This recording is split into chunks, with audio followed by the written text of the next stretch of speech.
Nous créons une autre Bible et l'homme n'a pas la sagesse totale. L'homme n'a pas l'intelligence nécessaire pour créer un chemin vers Dieu. Pour créer une Bible telle que la Bible que nous lisons qui peut nous guider vers Dieu. L'homme n'a pas cette sagesse. Seule la sagesse de Dieu pour écrire cette Bible-là. La Bible révèle des choses qui se passent dans la vraie vie. La Bible a décrit des présidents, des situations, des faits qui se sont passés aux États-Unis, dans les 5 continents. Il ne peut pas comprendre parce que la Bible est un livre plus dangereux que les livres de magie. La Bible est plus magique que le livre de la magie. La Bible est plus puissante que le livre de la sorcellerie.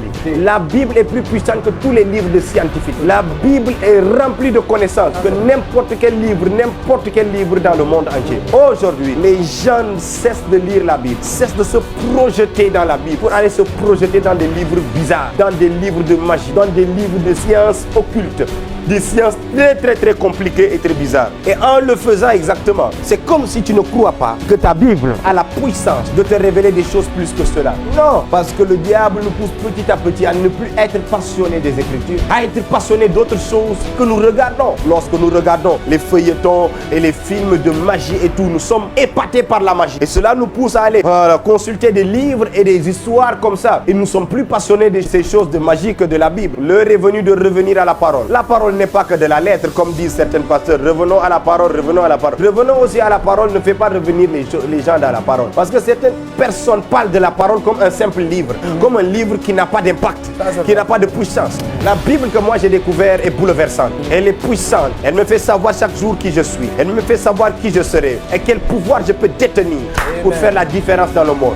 Elle me fait savoir que je suis plus puissant que le plus puissant des magiciens dans le monde. Elle ne peut pas m'atteindre. Aucun magicien ne peut atteindre ma vie. Au contraire, par une seule parole qui sort de ma bouche, scellée au nom de Jésus-Christ, peut paralyser le plus grand des sorciers de ce monde. Est-ce que j'ai besoin d'un autre livre? Pendant que j'ai un livre qui me fait savoir une bonne chose comme ça, je peux chasser tous les démons, tels que Belzébul, même Lucifer devant moi fléchi.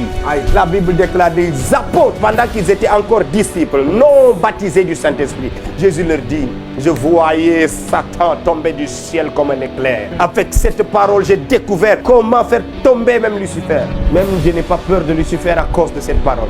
Je n'ai pas peur de la sorcellerie, de Belzébul, de n'importe quel démon aujourd'hui qui est adoré. Parce que la Bible nous révèle de cette chose. Comment se fait-il que pendant que cette Bible fait de nous des hommes surnaturels, pendant ce temps-là, d'autres ne sont pas entièrement dans la parole de Dieu, mais sont dans d'autres choses très bizarres. Et l'une des choses qui montre que la Bible détient la véritable puissance et qu'aujourd'hui, lorsque tu lis dans la Bible, tu te rends compte que même les hommes aujourd'hui ont combattu pour que la Bible ne soit pas complète. Notre Bible n'est pas complète. Et dans les Écritures, même il y a un verset qui le dit: toutes les œuvres de Jésus-Christ ou bien tout ce qui s'est passé ne peut pas être contenu dans ce livre-là. Oui, mais c'est vrai, c'est la vérité. Il y a certaines choses qui ont été dans la Bible qu'on a retirées de la Bible. Tu verras dans le livre de Chroniques, on écrit, et ces choses ne sont-ils pas écrites dans le livre de Shemaya? Est-ce que nous avons le livre de Shemaya? Est-ce que nous avons le livre de Zimri? Le livre d'Ido? Le prophète? Il y a beaucoup de livres qu'on a dit qu'ils n'ont pas reconnus dans les Écritures, qu'ils n'ont pas reconnus dans la Bible. Pourquoi? Les choses qui étaient écrites, soit ça ne les arrangeait pas, ils l'ont retranché de la parole de la Bible, soit ça démontrait une puissance tellement dangereuse. Dans le Vatican se cachent des livres qu'on ne veut pas nous faire savoir, qu'on ne veut pas que nous lisions exactement. Et ces livres font partie de la Bible.